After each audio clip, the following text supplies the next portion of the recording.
네, 오늘 저희들 성경 공부 사무엘상 하도록 하겠습니다. 사무엘상. 우리가 이 사무엘상, 우리가 몇 주 전에 말씀드렸던 것처럼 신명기 역사서라고 하는 큰 틀 안에 있는 책입니다. 신명기 역사서 기억하시죠? 신명기서에 나와 있는 율법의 기준으로 역사를 바라보고 평가한 책이 신명기 역사서입니다. 우리가 여호수아, 사사기, 그리고 사무엘서, 열왕기서, 이 크게 보면 우리는 뭐 상하로 나눠 있으니까 6권이라고 얘기를 하지만 실질적으로는 4권의 책이 신명기 역사서입니다. 하나의 관점을 가지고 쓰여졌어요. 그래서 이 4권의 책은 뭐 여호수아서는 여호수아가 썼느냐, 뭐 사사기는 뭐 사사가 썼느냐, 뭐 사무엘서는 사무엘이 썼느냐, 이건 말이 안 맞는 거죠. 신명기 역사서라고 하는 그 큰 역사의 흐름을 정말 포로지에 끌려가서 신앙의 관점으로 자신들의 역사를 반성하면서 쓴 책이거든요. 그러다 보니까 우리가 책 이름은 사무엘서라고 하는 이름으로 가지고 있지만 이 책은 실은 사무엘에 관한 책은 아닙니다. 우리가 그 부분을 사무엘서 그러면 사무엘이 주인공 같은데 실질적으로 사무엘서는 사무엘의 주인공이 아니에요. 그럼 사무엘서의 주인공은 누굽니까? 다윗입니다. 만약에 주인공으로 이름을 따진다면 우리가 사무엘서라고 이름하는 이 책은 다윗서라고 얘기하는 게 맞아요. 근데 왜 사무엘서라고 했느냐? 앞에 사무엘이 등장하니까. 책을 이렇게 구분할 때 사무엘부터 얘기가 시작되어 있다 보니까 사무엘서라고 적고 있지만 사무엘은 사무엘상 25장에서 그의 인생이 끝나고 사무엘 하에는 아예 사무엘이 등장하지도 않아요. 그러니까 사무엘서를 볼 때 누가 주인공이다? 네, 다윗이에요. 꼭 기억하셔야 됩니다. 사무엘서는 다윗을 중심으로 보게끔 책이 되어져 있어요. 사무엘상하는 굉장히 많은 이야기가 나옵니다. 이야기가 연결되어져 있어요. 우리가 이제까지 뭐 대체적으로 보면 뭐 족보도 등장하기도 하고 또 때에 따라서는 율법에 관한 내용도 많이 나왔는데 사무엘서는 율법에 대한 내용이 거의 등장하지 거의 없죠. 그리고 그냥 이야기로 쭉 연결되어지면서 그 이야기가 연결되어져 가면서 만들어지는 큰 틀이 있지요. 그 틀을 보라고 이 사무엘서를 쓴 것이라고 생각하시면 됩니다. 사무엘서를 그냥 크게 보면 여러분들에게 나눠드린 종이를 보시면 앞에 1장에서 7장까지는 사무엘의 등장에 관한 얘기예요. 사무엘이 이스라엘 백성의 지도자로 세워지는 것도 기적적인 일입니다. 거의 불가능한 일이 일어난 거예요. 그런데 그 일을 사무엘서에 시작할 때 이야기를 하고 있고 그 다음에 이제 우리가 8장에서 15장까지는 사울의 통치에 관한 내용이 등장을 합니다. 왕이 이제 등장하죠. 사무엘까지는 사사라고 얘기를 하고요. 우리가 사무엘은 사사기에 나와 있지는 않지만 실질적으로 직책은 사사의 역할을 사무엘이 수행합니다. 그래서 이 사무엘서 안에는 사사에서 왕정으로 건너가는 그 틀이 들어있고요. 그 다음에 사울 왕 첫 번째 왕이 등장을 하고 그 다음에 이제 그 다음에 등장하는 것이 드디어 이제 다윗이 등장을 합니다. 사무엘상 후반부에는 사울과 다윗이 겹쳐서 나오죠. 왕은 계속해서 사울인데 우리가 이 이야기의 초점을 사울왕에게 두면 사무엘상 전체는 사울왕 이야기로 볼 수 있어요. 그렇지만 아까 말씀드렸듯이 사무엘서의 주인공은 다윗이란 말이죠. 그러다 보니까 다윗이 등장하면서 사울왕은 그 주인공의 자리로부터 내려오게 되어지는 그런 이야기의 틀을 가지고 있습니다. 그래서 이제 우리가 요 뒤쪽에 보시면 다윗이 등장을 해서 뒤쪽으로 쭉 가면서 드디어 이제 다윗이 왕위에 오르게 되어지는 모든 배경까지의 이야기가 사무엘상에 등장하는 내용입니다. 그러니까 이제 우리는 사무엘은 또 어디서 다윗은 도대체 어디서 시작되어진 사람이지? 궁금하잖아요. 이런 부분에 있어서 배경을 설명하는 책이 이 사무엘상이라고 할 수 있습니다. 그래서 말씀드렸듯이 주인공은 다윗이고요. 다윗서라고 만약 얘기하면 더 맞을 수도 있겠습니다. 그리고 이제 이 이야기를 통하여서 사무엘서를 통하여서 전하고자 하는 포인트는 어디 있느냐? 사사시대에서 왕정으로의 전환에 관한 이야기를, 역사 이야기를 이스라엘 백성들에게 들려주는 겁니다. 이게 왜 중요하냐면 지금 이 사무엘서는, 신명기 역사서를 언제 썼다고요? 나라가 망하고 포로제에 끌려간 상황에서 썼단 말이죠. 그러니까 지금 이 사무엘서를 쓰는 사람은 왕정이라는 것을 이미 익숙하게 알고 있고 그것을 당연하게 생각하고 있는 사람들이에요. 그런데 문제가 뭐냐면 신명기에, 모세가 전한 신명기에 왕정을 하나님께서 원하지 않는다라는 메시지가 강력하게 등장하거든요. 너희들에게 왕이 있으면 그 왕이 너희들 오히려 문제를 일으키고 힘들게 하고 하나님의 뜻이 아니다. 그래서 그것이 하나님의 뜻이 아니라는 것을 알고 있었고, 가나안 땅에 처음에 들어왔을 때는 왕 없이 살았잖아요. 왕 없이 사사들에 의해서, 하나님께서 세우신 지도자들에 의해서 그 땅이 통치되어지면서 뭐 성경적으로 보면 근 400년, 그리고 그냥 역사적으로 본다면 200년 가까이가 운영되어져 왔단 말이죠. 그런데 이 사사시대는 왜 끝났을까? 그 하나님께서 그렇게 원하셨던, 또 이상적인 상태라고 했던 사사시대는 왜 끝났을까? 그리고 하나님께서 이건 옳지 않다라고 얘기했던 왕정은 왜 시작되어졌을까? 이 부분에 있어서 뭔가 설명을 해줘야 되는 거예요, 후대 사람들한테.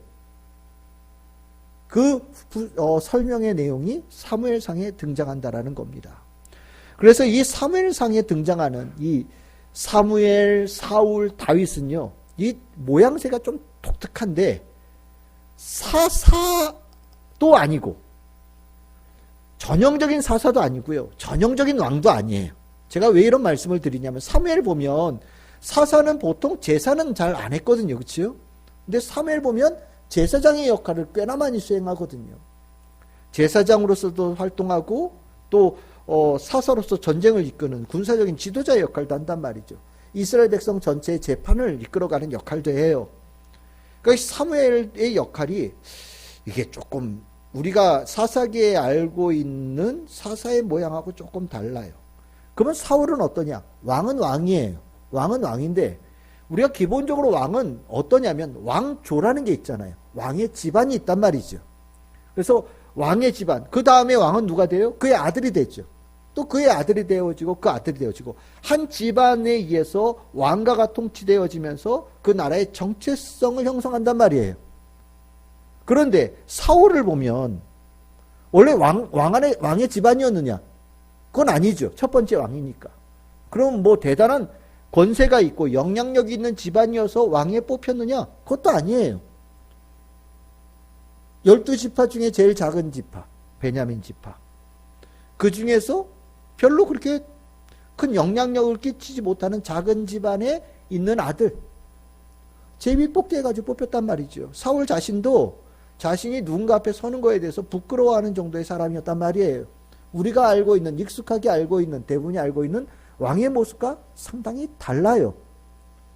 마치 사울이 왜 왕이 되어야 돼? 그러면 하나님께서 사사를 세우셨던 것처럼 하나님께서 그를 기름 부으시고 선택해 주셔서 그를 쓰셨기 때문이에요.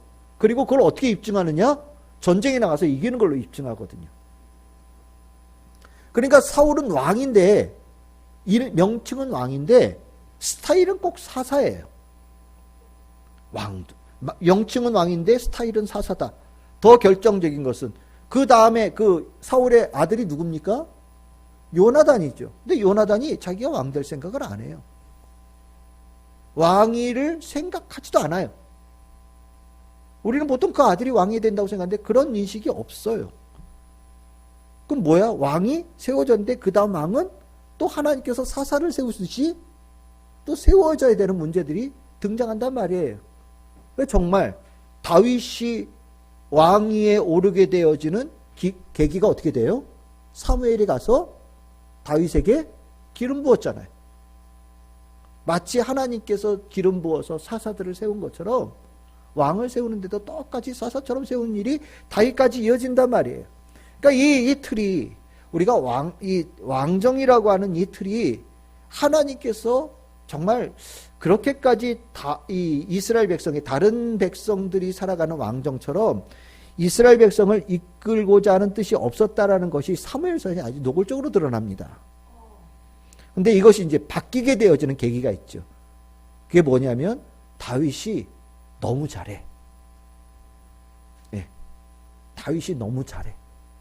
그래서 하나님께서 감동하셨어요. 그래서 하나님께서 내가 너 보니까 정말 좋다. 너무 잘한다. 내가 너의 나라를 세워주고 너의 왕조가 계속 이어지고 그렇게 하도록 하나님께서 그의 집안에다 보증을 해주셨어요. 그게 사무엘 하에 나와요. 그러니까 사무엘 상까지는 우리가 왕에 대한 이야기를 보고 있지만 왕정에 관한 사사시대에서 왕정으로 넘어가는 과정을 보고 있지만 이 모습이 명칭은 왕인데 스타일은 꼭 사사다. 결국 하나님께서 그렇게까지 왕정을 원하지 않으셨다라는 것이 명백하고요. 나중에 역사가 이렇게 왕조가 어쨌든 나라가 멸망하고 포로지에 끌려가 경험하는 상황에서 보면 신명기에서 하나님께서 왕정을 이스라엘 백성들에게 그렇게 달가워하지 않았던 것이 실질적으로 실현되어진 그 결과가 정말 예상대로 맞아떨어진 것이 이 증명되어졌다라는 것을 경험하게 되는 거예요. 그러니까 우리가 이 역사서에서 왕정에 대한 인식이 썩 그렇게 깔끔하지 않아요. 우리는 왕에 대한 호의를 가지고 있단 말이죠. 왜 그냥 우리는 역사를 볼 때 늘 언제 왕 중심으로 보잖아요. 그러다 보니까 왕 그러면 뭔가 대단한 뭐 이렇게 생각하는데 성경에서의 왕이라고 하는 존재는 우리가 생각한 것처럼 그렇게 대단한 인물도 아니고 또 성경에서 이 신명기 역사서 안에서는 왕이 정말로 많은 잘못된 일들을 반복하는 것을 반복해서 보여줍니다. 그러니까 우리가 성경을 볼 때 꼭 기억해야 돼요. 그러고 나니까 진짜 왕은 누굽니까? 하나님이에요. 진짜 왕은 하나님이에요. 그리고 왕이 왕처럼 인정받으려면 누구의 마음에 들어야 돼요? 하나님의 마음에 들어야 돼요. 이걸 꼭 기억해야 돼요. 그래서 여기 이제 처음에 등장할 때 이 역전이라는 게 나온단 말이죠. 우리 사사기 끝날 때 어때 끝났어요? 굉장히 암울한 상태로 끝나잖아요. 이스라엘 지파들이 완전히 서로를 죽이는 일들, 하나님 백성이라고 생각할 수 없을 정도로 완전히 망가진 이야기로 끝난단 말이죠. 그 분위기가 사무엘서에 이어질 때 이 집안을 통해서 보여집니다. 그게 엘리 집안이에요. 엘리 집안은 제사장 집안이라고 얘기를 하는데 제사장 같은 모습을 보이지 못하죠. 더군다나 그의 아들들은 정말 꽝이잖아요. 그래서 하나님께서 그 제사장 집안을 갈아치우신다라는 거예요. 하나님 보시기에 옳지 않으니까. 혈통적으로는 엘리의 집안이 계속해서 제사장 역할을 하는 게 맞는데 이거는 우리들 생각이고 하나님 스타일은 어떠냐? 하나님 보시기에 마음 안 들면 더 이상 제사장 안 시키는 거예요. 아무리 그 아버지가 제사장이었더라도 물론 그의 아들이 하나님 보시기에 오케이라고 한다면 그 아들이 제사장 될 수 있어요. 또 이것도 잘 생각하셔야 돼요.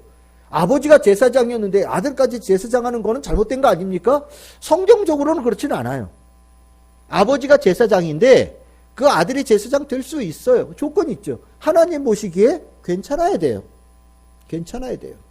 아버지가 제사장이었다고 당연히 아들이 제사장 되냐? 그건 아니에요. 하나님 보시기에 옳지 않으면 제사장을 끊어낸단 말이죠. 그것이 엘리에게서 사무엘로 이야기가 이어지는 거예요. 그래서 이 앞에 부분을 우리가 주인공이 원래는 가문으로 따지면 엘리 이야기라고 얘기할 수 있는데 우리는 시작부터 사무엘에 초점을 두고 봐요. 엘리는 안중에도 없어요. 그래서 이제 암울한 그 상황에 하나님을 표현한 그 상황을 표현한 것이 사무엘의 엄마가 아기를 못 갖는 거죠. 불임의 상태예요. 그 상황이 이스라엘 백성의 상태란 말이죠. 그 상황에 하나님께서 개입하셔요.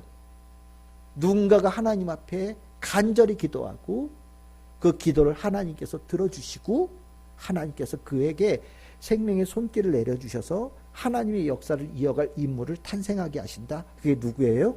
사무엘이죠. 사무엘이 그런 역할을 할 것이라는 것은 사람들은 몰라요. 근데 하나님은 아시죠. 사무엘이 그런 사람이 될 수 있는 자질과 능력과 모든 계획을 그 안에다 다 심어 넣으시고 하나님의 역사를 만들어 가신단 말이죠. 집안이 엘리에서 사무엘로 역전되어진 이야기가 나와요. 이 똑같은 틀이 사울에게서 다윗으로 넘어가는 이야기에도 등장을 하는 거예요. 왕은 사울인데 정말 꽝이에요. 하나님께 잘했던 앞에 부분이 있지만 뒤에 부분은 옳지 않은 부분으로 간단 말이죠. 그러니까 하나님께서 어떻게 하셔요? 그 안에 하나님의 사람을 중간에 이미 만드셔요. 왕을 세우셔요. 그리고 왕을 이어가도록 계획을 잡으셔요. 이것이 사무엘서에 나와 있는 기본적인 틀이에요. 그러니까 엘리 대신에 사무엘, 사울 대신에 다윗, 이게 하나님의 이 안에 하나님의 스타일이 나오는 거예요. 우리가 당연하게 생각하는 거는 하나님 보시기에 당연하지 않은 것들이 너무 많아요. 내가 이렇게 했고 우리 아버지가 이렇게 했고 우리 어머니가 이렇게 했고 뭐 당연하게 생각하는 것들이 우리는 있거든요. 뭐 혈연, 지연, 학연, 집안 뭐 여러 가지 다 따져서. 근데 하나님은요. 딱 하나 보세요. 평가의 기준은 하나님의 마음에 합한 자. 하나님 보시기에 옳은 자. 그리고 그도 하나님의 기쁨이 되어지기를 원하는 자. 이것 하나가 기준이 되어진다. 결국 하나님은 그런 자들을 통하여서 역사를 이끌어 가신다라고 하는 게 사무엘서에 등장하는 중요한 이야기입니다. 이제 사무엘상 1장에서 7장 이제 보시면 아까 얘기했던 그 내용이 똑같이 되어지는데 이제 사무엘의 출생하고 소명 이야기가 나오죠. 하나님께서 부르시죠. 사무엘아 사무엘아 뭐 몇 번에 걸쳐서 사무엘을 부르시는데 그 사무엘의 부르심이 결국 사무엘이 지도자로 세워지는 이유가 되잖아요. 그래서 이 부르심이라고 하는 이 개념이 성경에는 굉장히 중요한 겁니다. 하나님의 부르심이 있어야 비로소 하나님의 사람으로 하나님의 일을 해가는 거예요. 내가 손든다고 되는 게 아니라는 거예요. 제가 하고 싶어야 한다고 되는 게 아니에요. 하나님의 일에는 하나님의 부르심으로 언제든지 시작되어져요. 그럼 모세에게도 마찬가지죠. 모세가 손들어서 됐나요? 아니죠. 하나님께서 그에게 나타나셔서 그를 부르셨죠. 그렇죠?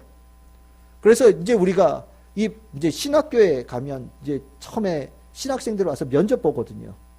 면접 볼 때 면접관들이 제일 먼저 물어보는 게 뭐예요? 당신은 어떤 부르심을 받았습니까? 라고 물어봐요. 그러면 이제 거기에 명확하게 대답을 하죠. 이게 항상 첫 질문이에요. 네. 저도 해봤지만. 첫 질문이에요. 그러면 이제 이 포인트를 못 잡은 사람은 뭐 우리 엄마가 뭐 기도했는데요. 뭐 이런 사람이 있어요. 네.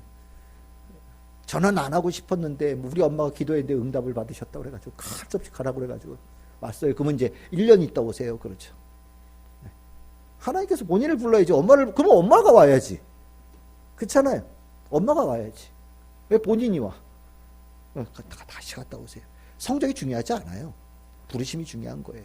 이제 그걸 끝나고 나면 두 번째는 예수님의 십자가를 지고 뒤따를 수 있는 각오가 돼 있습니까? 이제 이걸 물어봐요. 네. 그럼 이제 뭐 가봐야 뭐 아직은 생각을 안 해봤는데 그럼 이제 갔다 오세요. 갔다 오세요. 이렇게 되는 거예요. 신학교는요 성적으로 뽑는 게 아니거든요. 신학대학이 원래 그래요. 이제 나라에서는 성적으로 뽑죠. 국어 점수, 영어 점수, 수학 점수.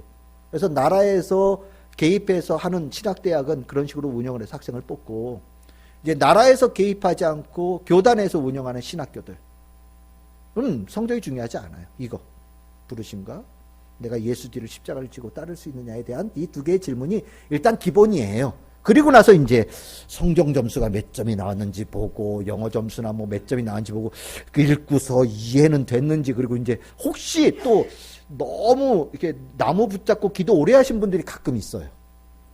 그러면 이제 갑자기 또 너무 좀 이상한, 이게 너무 좀 이상한 쪽으로 이렇게 발전되어진 분들이 있거든요. 이제 그런 분들도 다시 한번 갔다가 오세요. 그리고 이제 보내죠. 이제 인성을 점검하는 부분들인데, 이런 거 아닌데, 부르심이 중요하다라는 것이 왕정에도 계속 이어진다라는 것은 꼭 기억하셔야 돼요.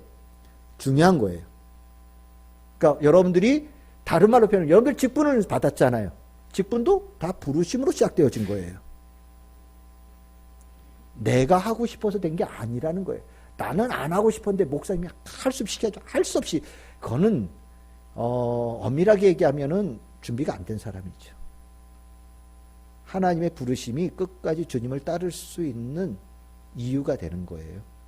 제가 여러분들에게 물어볼게요. 하나님은 여러분들을 어떻게 부르셨습니까? 그걸 알고 계십니까? 저는 어떻게 부르셨는지 알고 계시죠? 그러니까 뭐 얘기 안 해도 되겠죠? 이 사무엘이라고 하는 이 인물이 굉장히 상징적인 인물이에요. 여기 보시면 사무엘은 주로 라마에 거주했어요. 혼자서 이스라엘 전역을 돌아다니면서 순회 재판을 하고 문제를 해결하기도 합니다. 미스바, 길갈, 베델. 라마는 예루살렘 좀 위쪽에 있어요. 그러니까 중심부에 있으면서 이렇게 거리로는 많이 돌아다니지는 않았어요. 이게 아마 이스라엘 백성들이 당시 살았던 범주였던 것 같습니다. 요 범주 안에 이스라엘 백성들이 사는데 여기를 다니면서 다스리는 역할을 사무엘이 수행했어요. 이제 그러면서 이제 왕이 등장을 하죠. 이 왕이 등장하는 이야기는 이스라엘 역사에 있어서는 상당히 애매한 부분이에요. 왜 하나님께서 왕을 허용하셨을까? 굉장히 많은 논란이 있었던 것 같아요. 사무엘도 반대를 했었잖아요. 안 된다라고 얘기했는데 하나님께서 이제 왕을 허락하신 이유가 이들의 원하는 바에 대한 하나님께서 들어주시는 그 부분들이 있는 것처럼 등장을 하고요. 또 그 왕을 하나님께서의 계획은 이렇게 문제가 있을 때 하나님께서 세우시는 지도자를 갈아치우면서 이 문제를 어느 정도 보완할 수 있을 거라는 생각에서 세워주신 것처럼 이야기는 풀어져 나가요. 그러니까 왕정 스타트가 하나님의 뜻이 아니다, 이건 아니라는 거예요. 왕정이 시작되어지는 것도 하나님의 허락하심, 또 하나님의 그 부분에 그 해결하겠다는 그 의지의 가운데에서 왕정이 허락되어진 거다라는 것을 성경에서 표현하고 있는 거고요. 사울은 왕 되어졌을 때는 굉장히 겸손한 사람으로 등장을 하죠. 그런데 이제 몇 번의 전쟁의 승리와 또 주변 나라들 이렇게 보니까 왕은 잘 살거든요. 나도 저랬으면 좋겠다라는 생각이 들기 시작하면서 생각이 조금씩 바뀌고, 그러면서 많은 권력을 가지고 있고 또 왕의 임기는 죽을 때까지잖아요. 그러다 보니까 중간에 새로운 왕이 세워지는 것이 상당히 어려운 문제가 된단 말이죠. 그러니까 이 왕정의 문제예요. 왕 사사는 몇 년 다스리고 또 사라질 수도 있고 다른 사사를 세울 수 있는데 왕은 한 번 세워지면 죽을 때까지 가는 거예요. 그러니까 그 왕이 어떻게 하느냐에 따라서 그 이스라엘 백성 전체의 삶에 영향을 끼친단 말이죠. 그러니까 그 문제가 이 사울의 이 이야기에서 등장하는데 초반에는 상당히 괜찮은 모습으로 보이지만 뒤쪽엔 상당히 망가진 모습으로 등장을 하고요. 그 망가지는 모습 속에 사무엘이 개입을 하죠. 그 개입을 하는 과정에서 사무엘이 사울을 굉장히 많은 질책도 하고 하나님께서 사울의 왕에 대한 부정적인 얘기도 하시고, 다른 말로 표현하면 하나님께서는 왕을 평가할 수 있는 권한이 있다라는 것을 이야기 안에서 드러내고 있습니다. 이제 결국에 아말렉과의 전투는 이 사울이 망가지게 되어지는, 부정적인 평가를 받게 되어진 결정적인 이유가 되어지고, 그 결과로 하나님께서는 사무엘을 통해서 하나님께서 등을 돌리시다는 보여주십니다. 사무엘이 다시는 사울을 보지 않았다. 이 구절이 나오거든요. 결국 왕이 아무리 왕이라고 우겨도 하나님께서 버리시면 왕의 역할을 못하게 되어집니다. 그러면서 하나님은 사울을 보지 않는 대신에 보는 인물이 등장하는데 그가 다윗이다라는 걸 얘기를 해요. 이제 기름 부은 다윗. 실은 다윗이 기름 부음 받았다는 것은 그 집안 사람들 말고는 누구도 모릅니다. 근데 우리는 이야기를 통해서 아는 거죠. 그러니까 여러분들이 이 이야기를 읽을 때 여러분들은 대단한 비밀을 알고서 다윗을 바라보는 거예요. 우리는 궁금하죠. 다윗은 정말 제대로 된 왕으로 설 수 있을까? 사울이 가졌던 왕정의 문제를 해결할 수 있는 역할을 수행을 할까? 과연 다윗을 통해서 하나님께서는 원하시는 것을 성취해내실 수 있을까에 대해서 우리는 궁금함을 가지고 다윗을 바라보게 되는 거예요. 다윗은 기대 이상의 이야기로 등장을 합니다. 어릴 때 어리지만 용맹함을 가졌고 하나님에 대한 믿음을 가지고 골리앗과 맞서 싸워서 이기는 모습도 등장을 하고, 결국 이것이 많은 사람들에게 감동을 주어서 오히려 사울보다 다윗이 하나님께서 더 크게 사용하신다는 것을 만인들이 깨달을 수 있을 정도로 전환이 이루어져 가요. 이 다윗은 실은 승승장구합니다. 근데 우리는 승승장구한 사울이 중간에 변모한 모습을 봤잖아요. 그러다 보니까 이 검증의 과정에 들어가기 시작해요. 그게 뭐냐? 고난의 과정을 다윗이 겪는 거죠. 고난 속에서도 다윗은 제대로 된 역할을 하나님의 기대한 대로 살 수 있을까에 대해서 관심을 가지고 보게 되어지는 거예요. 미움은 세상의 최고의 권력을 가진 사울에게 미움을 받아서 도망합니다. 잘 알다시피 도망을 갖는 가운데에서도 실은 다윗은요 꿋꿋하게 이겨내는데, 꿋꿋하게 이겨내는 이유는 그가 하나님께 부르심을 받았다라는 자아의식 속에서 버티는 거예요. 이거는 사울에게 쫓기는 내내 과정에서도 계속해서 이어집니다. 하나님께 내가 부르심을 받았고 나는 하나님의 사람이다. 하나님께서 원치 않는 일에 대해서 내가 절대 하지 않는다라는 이 모습을 다윗이 계속해서 보여줘요. 특히나 사울이 죽이려고 했을 때 사울을 2번 살려주는 이야기는 이 다윗이 자기가 가지고 있는 힘을 하나님에 대한 믿음 안에서 절제할 수 있다는 것을 보여줍니다. 왕의 힘은 절제하는 데에서 나오거든요. 하나님은 왕에게 원하는 게 절제할 수 있는 사람이에요. 자신이 가지고 있는 권력을 다 쓰는 자가 아니라 하나님 앞에서 자신의 권력을 절제할 수 있느냐를 바라보는데 실은 다윗은 그것을 제대로 해내죠. 그러다 보니까 하나님은 드디어 다윗에 대한 검증을 끝내셨고, 그래서 명목상으로 살아있던 사울 왕은 어떻게 돼 끝난다고요? 죽어야 끝나잖아요. 죽어야. 그러니까 하나님께서 사울과 그의 집안을 죽이셨다라는 것이 이 사무엘상에 나와 있는 전체의 스토리예요. 그러니까 결국 사울이 죽는 것 다 하나님의 뜻이고요. 그 다윗이 준비될 때까지 실은 사울을 살려두신 것이라고 얘기할 수도 있어요. 또 다르게 보면 사울이 하나님 앞에 옳지 않는 왕의 역할을 했기 때문에 그 결과로 이스라엘이 블레셋에서 거의 멸망할 수준까지 이어지는 위기를 겪었다라고도 얘기할 수 있는 거예요. 결국 어쨌든 이 사무엘상에는요 굉장한 혼란이죠. 지도력이 계속 바뀌는 거예요. 지도력을 발휘할 사람들이 지도력을 발휘하지 못하고 대신 그것을 하나님께서 보이지 않는 손길을 통해서 지도자를 세우면서 이 어려운 과정을 가는 거예요. 우리가 사사기에서 이스라엘 백성들의 죄의 그 극악함이 하나님의 뜻을 무너뜨렸다는 걸 봤잖아요. 그렇죠? 그러면 우리는 궁금하단 말이죠. 이스라엘 백성은 계속해서 완악하게 가요. 그러면 하나님의 뜻은 있어요. 과연 누구의 뜻이 궁극적으로 이길까? 이스라엘 백성의 그 불신앙적인 모습이 이길까? 아니면 하나님의 계획이 이길까? 겉으로 볼 때는 계속해서 뭐 엘리나 사울 왕 이 이야기에 등장하는 이야기를 통해서 보면 그 인간의 완악함을 제어할 수 있는 길이 없어 보여요. 그렇죠? 그런데 사무엘상에서는 하나님께서 보이지 않는 인물들을 보이지 않는 곳에 세우시면서 하나님의 뜻을 만들어 가시는데 실질적으로 주권은 하나님께 있구나라는 것을 발견하게 된단 말이죠. 그래서 우리는 이 사무엘상에서 기대감을 갖게 되어져요. 하나님께서 이기신다라는, 반드시 이기신다라는 기대감을 갖게 되어져. 왕이 잘못되어져도 하나님은 그 오류도 해결하신다라는 거예요. 이게 누구에게 위로가 되겠어요? 지금 나라가 망해서 포로제 끌려왔단 말이죠. 그 안에 수많은 왕들이 잘못되어진 선택에서 여기까지 온 거예요. 그럼 우리는 망했네? 희망이 없네? 라고 생각할 수도 있단 말이에요.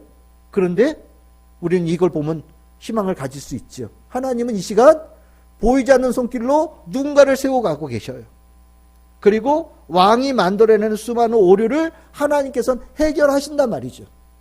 결국 이 이야기는 소망을 주는 거예요. 망가져 있고 혼란스러운 상황에서 하나님에 대한 기대감을 갖게 하는 이야기가 되는 거예요.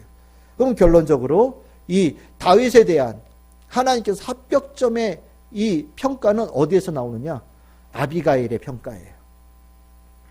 사무엘상 25장에 보면 1절에 사무엘이 죽었다라고 얘기합니다. 실은 사무엘의 이야기는 진작에 앞에서 끝나거든요. 고별사도 앞에서 끝나요. 근데 죽었다는 얘기는 25장에 나와요. 의도적으로 25장에다 배치를 한 거예요. 실적으로 사울은 지도약 역할을 안 했다라는 거예요. 사무엘에게서 다윗에게로 이어지는 것이 하나님의 뜻이라는 거예요. 사무엘이 죽었어요. 그리고서 아비가일이 다윗에 대한 평가가 나오는데 그 평가가 하나님의 평가라고 생각하시면 돼요. 다윗은 자기의 손으로 원수를 갚지 않는 자다. 권력을 제한할 수 있는 자. 그리고 인생에서 악한 일을 찾아볼 수 없더라. 심지어 가장 어려운 상황 속에서도 다윗은 선한 일을 하더라. 그리고 하나님의 보호와 축복하심이 다윗에게 있더라. 그리고 하나님께서 그의 집안을 축복하시고 인정하셨다는 얘기가 아비가일의 입을 통해서 전해진단 말이죠. 그러니까 우리는 사무엘상 25장을 읽으면서 하나님께서 다윗에 대한 평가에 대해서 이미 끝내셨구나. 이제는 다윗을 통하여서 하나님께서 주의 뜻을 이루시는 이야기가 펼쳐지겠구나라는 것을 기대하게 만드는 거예요. 하나님께서 이 평가를 끝내신다는 것은 다른 말로 표현하면 하나님은 평가하셔요. 하나님의 사람이 하나님의 일을 수행할 수 있는 사람인지 보고 계셔요. 그 과정은 때에 따라서는 여러 가지 과정을 거칩니다. 그 과정에 하나님 그 가운데서도 일관적으로 하나님께 마음이 합한 자, 전심으로 하나님을 따르는 자가 될 수 있냐를 하나님께서는 보셔요. 이게 우리의 신앙의 여정이고 이것을 해내기 위해서 우리가 하는 것이 성화의 훈련이다라고 얘기를 합니다. 여러분들에게 말씀과 기도와 예배 그리고 신앙생활하는 성도의 교제들이 왜 중요하냐? 우리가 그것을 통해서 하나님께서 우리를 통해서 일하실 수 있다라는 것이 확증되어질 수 있고요. 그런 사람이 실질적으로 하나님께 복받는 자가 되기 때문이에요. 그래서 저는 우리 성도님들이 하나님께서 다윗을 보듯이 우리를 보고 있어요. 저도 보고 여러분들 보고 계시는 거예요. 우리 부족하죠. 다윗만 돼도 무슨 걱정을 하겠어요. 예. 근데 우린 다윗의 디귿자도 안 되니까 문제잖아요. 대신 우리는 이렇게 모여 있잖아요. 잘난 사람은 혼자 있어요. 약한 사람들은 모여 있습니다. 사자는 호랑이는 홀로 다니죠. 그렇지만 토끼 보세요. 뭉쳐 다니잖아요. 그렇죠? 원래 약하면 뭉쳐 있는 거예요. 센 놈들은 혼자 있고 우리는 약한 거예요. 대신 우리는 함께 있어요. 함께 있으면서 하나님께서 우리에게 은혜를 부으실 수 있는 서로의 울타리가 되어지고 힘이 되어주는 거예요. 여러분들 하나님께서 우리의 이 모습을 통해서 하나님께서 기뻐하시고 또 하나님께서 우리를 통해서 하나님의 뜻을 행하셔도 되겠다라는 마음을 가질 수 있는 우리 참 즐거운 교회가 됐으면 좋겠습니다. 집에 가셔서 사무엘서 보실 때 누굴 보면 돼요? 다윗을 보면 돼요. 다윗 앞에 누가 있어요? 사무엘을 보면 돼요. 사무엘과 다윗을 연결시키면서 그것에 방해라고 할 수 있을 것처럼 보이는 엘리와 사울 왕을 이렇게 비교하시면서 큰 물줄기는 엘리와 사울처럼 보이지만 실질적으로 움직여지는 하나님의 손길에 사무엘과 다윗을 보시면서 이것이 하나님 스타일이다 라는 확증을 우리 성도들이 다 가질 수 있기를 소망합니다. 네, 그래 이렇게 오늘 사무엘상 성경 공부를 마치도록 하겠습니다.